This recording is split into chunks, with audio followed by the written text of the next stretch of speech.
Jai Shri Gurudev. Good morning, students.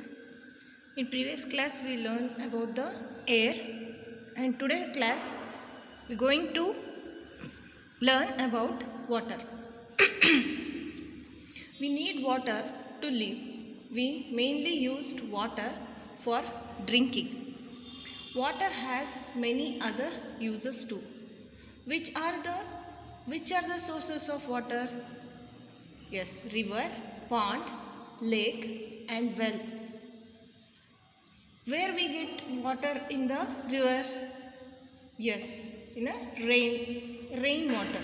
Rainwater is the main source of water on the earth, right?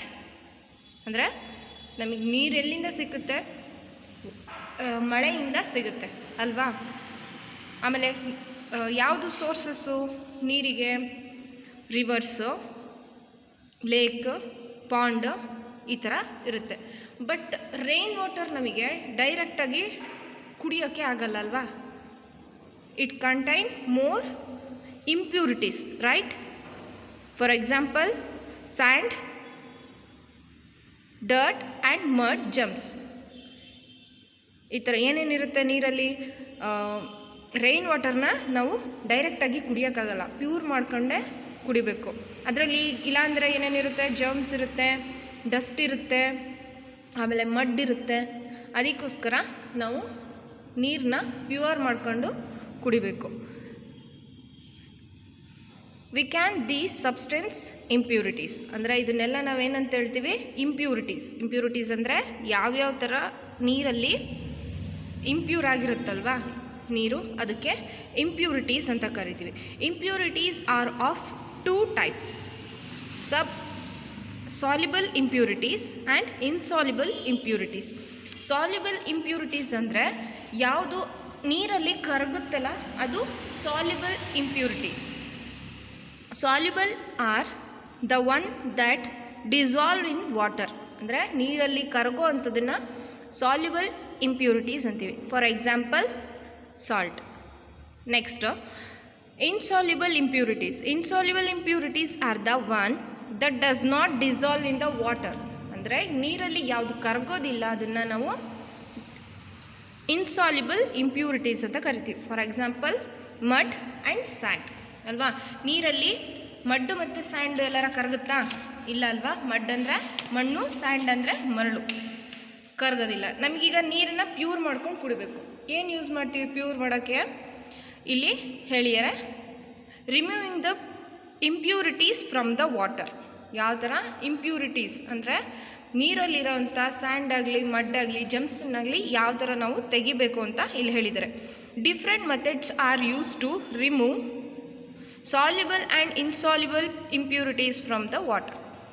Okay, ಯಾವ ಥರ remove ಮಾಡಬೇಕು ಅನ್ನೋ ಮೆಥಡ್ಸ್ಗಳನ್ನ ಇಲ್ಲಿ ಹೇಳಿದ್ದಾರೆ. Removing the insoluble impurities. Insoluble impurities ಅಂದರೆ ಯಾವುದು ಡಿಸಾಲ್ವ್ ಆಗಲ್ವೋ ಅದನ್ನು ಇನ್ಸಾಲ್ಯುಬಲ್ ಇಂಪ್ಯೂರಿಟೀಸ್ ಅಂತ ಹೇಳ್ತೀವಿ. Insoluble impurities such as sand can be removed by filtration or sedimentation. Okay, ಅಂದರೆ ನಾವು ಫಿಲ್ಟ್ರೇಷನ್, ಈಗ ನೀವು ಕಾಫಿ ಟೀ ಎಲ್ಲ ಅದನ್ನು ಫಿಲ್ಟರ್ ಮಾಡ್ತೀರಲ್ವಾ? ಕಾಫಿನ ಜಾಲರಿಯಲ್ಲೆಲ್ಲ ಫಿಲ್ಟರ್ ಮಾಡ್ತೀರಲ್ವಾ? ಅದೇ ಥರ ವಾಟರ್ ಫಿಲ್ಟ್ರಿಂಗ್ ಮಾಡೋಕ್ಕೆ ಅದಕ್ಕೆ ಏನು ಯೂಸ್ ಮಾಡಬೇಕು? ಪೇಪರ್, ಫಿಲ್ಟರ್ ಪೇಪರ್ ಅಂತ ಇರುತ್ತೆ. ಅದನ್ನು ಯೂಸ್ ಮಾಡಿಕೊಂಡು ನಾವು ಫಿಲ್ಟ್ರಿಂಗ್ ಮಾಡ್ತೀವಿ. ಇಲ್ಲಿ ಕೊಟ್ಟಿಯಾರು ನೋಡಿ, ಇಲ್ಲಿ ಈ ಫಿಗರ್ ನಂಬರ್ ಫಿಲ್ಟ್ರೇಷನ್ ಅಂತಿದೆ ಅಲ್ವಾ? ಇಲ್ಲಿ ಫಿಲ್ಟ್ರೇಷನಲ್ಲಿ ಕೊಟ್ಟಿದ್ದಾರೆ. ಇಲ್ಲಿ ಒಂದು ಫೆನಲ್ ಇಟ್ಕೊಂಡು ಅದರೊಳಗಡೆ ಫಿಲ್ಟ್ರೇಷನ್ ಪೇಪರ್ ಹಾಕಿಬಿಟ್ಟು ವಾಟರ್ನ, ಅಂದರೆ ವಿತ್ ಸ್ಯಾಂಡ್ ಇರೋವಂಥ ವಾಟರ್ನ ಹಾಕ್ತಿದ್ದಾರೆ. ಅದರಲ್ಲಿ ಈಗ ಸ್ಯಾಂಡು ಇಲ್ಲೇ ಉಳ್ಕೊಳುತ್ತೆ, ವಾಟರು ಈ ಬೀಕರಿಗೆ ಬರುತ್ತೆ. ಓಕೆ, ಹೇಳ್ತೀನಿ ನೋಡಿ. Filtration in this method insoluble impurities are removed by passing the impure water through a filter paper. ಅಂದರೆ ಫಿಲ್ಟರ್ ಪೇಪರಲ್ಲಿ ನಾವು ನೀರನ್ನು ಆ ಬೀಕರಿಗೆ ಹಾಕಿದ್ರೆ through filter paper the sand and mud will be removed, right? A mixture of and and water can be separated by filtration. A circular paper of filtration is taken and folded twice to make a cone. This paper cone is placed inside a funnel. A flask is kept below the funnel and the mixture is powdered into it through the funnel.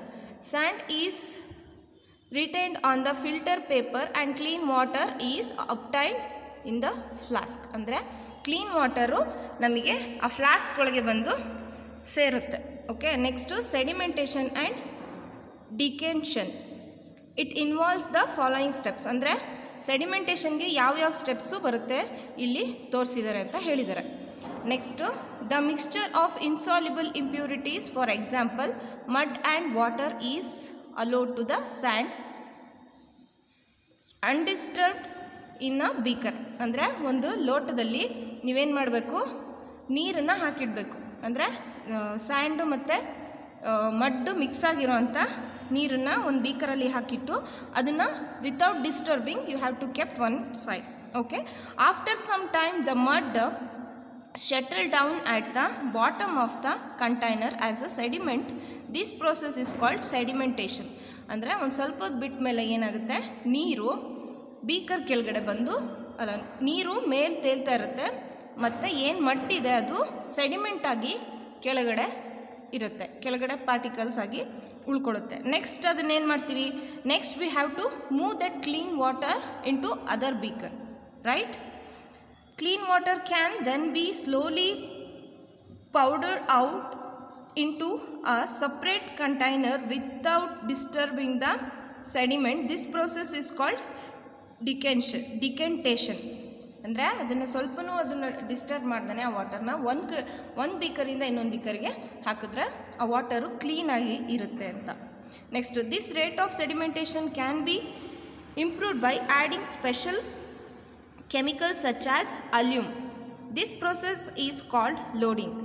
Let us see how loading can be used to separate direct particles suspended in muddy water. ಅಂದರೆ ಈ ಅಲ್ಯೂಮ್ ಅನ್ನೋವಂಥದ್ದನ್ನು ಕೆಮಿಕಲ್ನ use ಮಾಡಿಕೊಂಡು ಯಾವ ಥರ separate ಮಾಡೋದು clean water with the mud. Okay, C the next page. Next, a piece of alum suspended in the beaker containing muddy water. ಇಲ್ಲಿ ಏನು ಮಾಡ್ತಿದ್ದಾರೆ, ಅಲ್ಯೂಮ್ ಅಂತ ಕೆಮಿಕಲ್ನ ಹಾಕಿದ್ದಾರೆ ಅಲ್ವಾ, ಇದು ಯಾವುದು ಮಡ್ ವಾಟರ್, ಇದು ಮಡ್ ವಾಟರು, ಅದಕ್ಕೆ ಅಲ್ಯೂಮ್ ಅನ್ನೋ ಕೆಮಿಕಲ್ನ ಹಾಕಿದ್ದಾರೆ. Next, alum particles attach themselves to the direct particles suspended in muddy water, making them heavier. ಅಂದರೆ ಏನು ಮಾಡುತ್ತೆ, ಆ ಮಡ್ಡಿ ಇದಿರುತ್ತಲ್ಲ, ಅಂದರೆ ಮಣ್ಣು ಅಥವಾ ಏನು ಇರುತ್ತೋ ಅದರಲ್ಲಿ ಇಂಪ್ಯೂರಿಟೀಸು ಅದಕ್ಕೆ ಅದು ಸ್ಪ್ರೆಡ್ ಆಗಿಬಿಟ್ಟು ಅಲ್ಯೂಮು ಆ ಪಾರ್ಟಿಕಲ್ಸ್ನ ಕೆಳಗೆ ಕೂತ್ಕೊಳ್ಳೋ ಹಾಗೆ ಮಾಡುತ್ತೆ. ಆಮೇಲೆ ಕ್ಲೀನ್ ವಾಟರ್ ಏನಾಗುತ್ತೆ, ಮೇಲೆ ಇರುತ್ತೆ. The direct particles settle down at the dirt particles settle down at the bottom of the container. ನಮಗೇನಾಗುತ್ತೆ, ಬೀಕರಲ್ಲಿ ಒಳ್ಳೆ ನೀರು ಕ್ಲೀನ್ ವಾಟರ್ ಏನಾಗುತ್ತೆ ಮೇಲೆ ಸಿಗುತ್ತೆ. ರಿಮೂವಿಂಗ್ ಸಾಲ್ಯುಬಲ್ ಇಂಪ್ಯೂರಿಟೀಸ್ ಅಂತ ಏನು ಹೇಳಿದಾನೆ ಹೇಳಿ, ನೀರಲ್ಲಿ ಕರಗೋವಂಥ ವಸ್ತುಗಳನ್ನ ಸಾಲ್ಯುಬಲ್ ಅಂತ ಕರಿತೀವಿ. It is more difficult to remove soluble impurities than insoluble ones. ಅಂದರೆ ಇನ್ಸಾಲ್ಯುಬಲ್ ಏನಿರುತ್ತೆ ವಸ್ತುಗಳು, ಅದಕ್ಕಿಂತ ಈ ಸಾಲ್ಯುಬಲ್ ವಸ್ತುಗಳನ್ನ ರಿಮೂವ್ ಮಾಡೋದು ಸ್ವಲ್ಪ ಕಷ್ಟನೇ ಇರುತ್ತೆ. Next, soluble impurities however can be removed by evaporation and distillation. Evaporation ಅಂದರೆ ನಿಮಗೆ ಗೊತ್ತು, ಆವಿಯಾಗೋದು, ಆ ಥರ. ಮತ್ತು ಡಿಸ್ಟಿಲ್ ಮಾಡೋದ್ರಿಂದ ನಮಗೆ ಪ್ಯೂರ್ ವಾಟರ್ ಸಿಗುತ್ತೆ. Evaporation, the solution containing should impurities such as common salt or sugar is heated. After some time the water changes into water vapors, leaving the impurities behind. ಅಂದರೆ ಇಂಪ್ಯೂರಿಟೀಸ್ನ ಏನು ಮಾಡುತ್ತೆ, ಅಲ್ಲೇ ಇರುತ್ತೆ, ಮತ್ತು ವಾಟರ್ ಏನಾಗುತ್ತೆ, ಎವಾಪರೇಷನ್ ಅಂದರೆ ಆವಿಯಾಗಿ ಹೋಗುತ್ತೆ. ಅದಕ್ಕೆ ನಾವು ಇಲ್ಲೇ ಇದೆ ನೋಡಿ, ಇದು ಎವಾಪರೇಷನ್. ಈ ಥರ ಒಂದು ಬೀಕರ್ ಒಳಗೆ ನೀರು ಹಾಕಿ ಅದನ್ನು ಚೆನ್ನಾಗಿ ಕುದಿಸಿದ್ರೆ ಏನಾಗುತ್ತೆ, ಬಾಯ್ಲ್ ಮಾಡಿದ್ಮೇಲೆ ನೀರೆಲ್ಲ ಹೋಗುತ್ತೆ. ನೆಕ್ಸ್ಟ್ ಇಲ್ಲಿ ಉಳಿಯುವಂಥ ಪಾರ್ಟಿಕಲ್ ಏನು, ಶುಗರ್ ಆರ್ ಸಾಲ್ಟ್. ಅಂದರೆ ಎರಡು ಮಿಕ್ಸ್ ಮಾಡಿ ಹಾಕಿದರೆ ಶುಗರ್ ಆ್ಯಂಡ್ ಸಾಲ್ಟ್ ಇಲ್ಲಿ ಸಿಗುತ್ತೆ. ಅದು soluble impurities, right. Next move on to other. Distillation it involves the following steps. ಅಂದರೆ ಈ ಥರ ಸ್ಟೆಪ್ಸಲ್ಲಿ ಡಿಸ್ಟಿಲೇಷನ್ ಮಾಡ್ಬೋದು.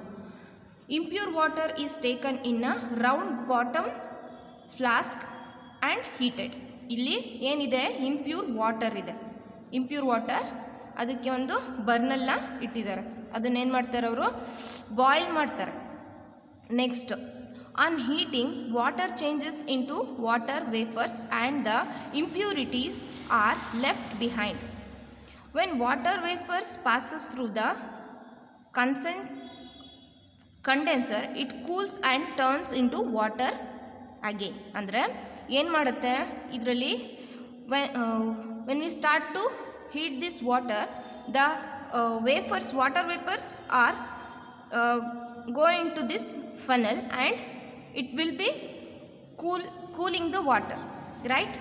When it cooling the water, it will go to this beaker. Okay. Next, pure water is collected in the flask. Next, the pure water will be available in this flask. ಏನಾಗುತ್ತೆ, ಇಲ್ಲಿ heat ಮಾಡ್ತಾರೆ, ಆಗ water wafers ಆಗುತ್ತೆ. ಇಲ್ಲೇನಾಗುತ್ತೆ, ನಿಮ್ಮದು impurities ಎಲ್ಲ ಇಲ್ಲೇ ಕೂತ್ಕೊಳ್ಳುತ್ತೆ. Next ಇದು water wafers ಎಲ್ಲ ಇಲ್ಲಿ ಹೋಗಿ ಇಲ್ಲಿ ಕೂಲಿಂಗ್ ಆಗುತ್ತೆ. ಈ ಕೂಲಿಂಗ್ ಆದಮೇಲೆ next your water will be collected in this beaker, right. Next page.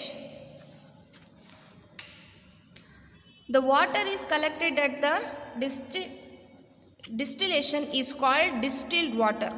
ಎಲ್ಲಿ ನಾವು ಈ ಡಿಸ್ಟಿಲ್ಡ್ ವಾಟರ್ ಯೂಸ್ ಮಾಡ್ತೀವಿ ಅಂದರೆ, ಈ ಲೈಬ್ರರಿ ಅಂತೀನಿ. ಈ ಡಿಸ್ಟಿಲ್ಡ್ ವಾಟರ್ನ ಎಲ್ಲಿ ಯೂಸ್ ಮಾಡ್ತೀವಿ ಅಂದರೆ ಲ್ಯಾಬ್ರೇಟರಿಗಳಲ್ಲಿ ಜಾಸ್ತಿ ಯೂಸ್ ಮಾಡ್ತಾರೆ. ಅಂದರೆ that is pure water, that's why they are using the distilled water in laboratory. Okay, the water collected by distillation is called distilled water. Distilled water is the purest form of water and does not contain any impurities or germs. It is widely used in car batteries, injections and medicines. Okay, next, purifying drinking water. Water may contain germs that can be cause diseases. Therefore, drinking water need to be purified. Drinking water can be purified by the following methods. ಅಂದರೆ ನಾವು drinking ವಾಟರ್ನ ಯಾವ ಥರ ಇನ್ನು pure ಮಾಡ್ಬೋದು ಅಂತ ಹೇಳಿದ್ದಾರೆ. ಯಾವ್ಯಾವ methods, that is boiling and chlorination. Okay, boiling. One of the simplest way to purify drinking water is by boiling. Boiling water for about 10 minutes kills most of the germs present in the water. ಅಂದರೆ ಈ ಜೆಮ್ಸನ್ನೆಲ್ಲ ನಾವೇನು ಮಾಡೋಕ್ಕಾಗಲ್ಲ, ಈ filtration ಮೆಥಡಲ್ಲಿ ಅದರಲ್ಲೆಲ್ಲ ನಾವು ಅದು ಜೆಮ್ಸ್ಗಳನ್ನ ತೆಗಿಯೋಕ್ಕಾಗಲ್ಲ. ಅದಕ್ಕೆ ಏನು ಯೂಸ್ ಮಾಡ್ತಿದ್ದಾರೋ ಇಲ್ಲಿ ಬಾಯ್ಲಿಂಗ್ ಅನ್ನೋವಂಥ ಪ್ರೋಸೆಸ್ನ ಯೂಸ್ ಮಾಡಿ 10 ಮಿನಿಟ್ಸ್ ವಾಟರ್ನ ಬಾಯ್ಲ್ ಮಾಡಿದ್ರೆ ಏನಾಗುತ್ತೆ, ಜಮ್ಸ್ ಎಲ್ಲ ಅಲ್ಲೇ ಸತ್ತೋಗುತ್ತೆ. Next, make it safe for drinking. Boiled water should be stored in a clean and cover pots and pans. ನಾವು ಯಾವಾಗಲೂ ಕುಡಿಯೋ ನೀರನ್ನ ಕ್ಲೀನಾಗಿರೋ ಪಾಟ್ಸ್ ಮತ್ತು ಒಂದು ಬೌಲಲ್ಲಿ ಸ್ಟೋರ್ ಮಾಡಿ ಇಡಬೇಕು ಮತ್ತು ಅದಕ್ಕೆ ಯಾವಾಗಲೂ ಮುಚ್ಚಳನ ಮುಚ್ಚಿಡಬೇಕು. Chlorination. Another method of purifying water is by adding chlorine tablets. These days chlorine tablets are easily available. Adding chlorine tablets in water kills germs and makes the water fit for a drinking. This process of purifying water is called chlorination. ಅಂದರೆ chlorine ಅಂತ ಟ್ಯಾಬ್ಲೆಟ್ಸ್ಗಳು ಸಿಗುತ್ತೆ. ಅದನ್ನು ನೀರೊಳಗೆ ಹಾಕೋದ್ರಿಂದ ತುಂಬ ಜಮ್ಸ್ಗಳೇನಾಗುತ್ತೆ ಅಲ್ಲೇ ಸತ್ತೋಗುತ್ತೆ. ಇದಕ್ಕೆ chlorination ಅಂತೀವಿ. How do you think people living in a city or town get their drinking water? To make water obtained from lakes and rivers fit for drinking, it is purified in the big purification plants before it is made available to home. The main methods involved in the purification and sedimentation, filtration and chlorination. ಈಗೇನಾಗುತ್ತೆ, ದೊಡ್ಡ ದೊಡ್ಡ ಸಿಟಿಲಿ ನಿಮ್ಗೆ ಯಾವ ಥರ ಪ್ಯೂರ್ಡ್ water ಸಿಗುತ್ತೆ ಅಂದರೆ ಅದನ್ನು ದೊಡ್ಡ ದೊಡ್ಡ ಪ್ಲ್ಯಾನೆಟ್ಸ್ ಯೂಸ್ ಮಾಡಿಕೊಂಡು, ಅಂದರೆ ಆ ಕ್ಲೀನಿಂಗ್ ಪ್ರೋಸೆಸ್ ಮಾಡೋ ಹತ್ರ ಅಲ್ಲಿ ನಮಗೆ ಕ್ಲೀನ್ ಮಾಡಿ ಪ್ಯೂರಿಫಿಕೇಷನ್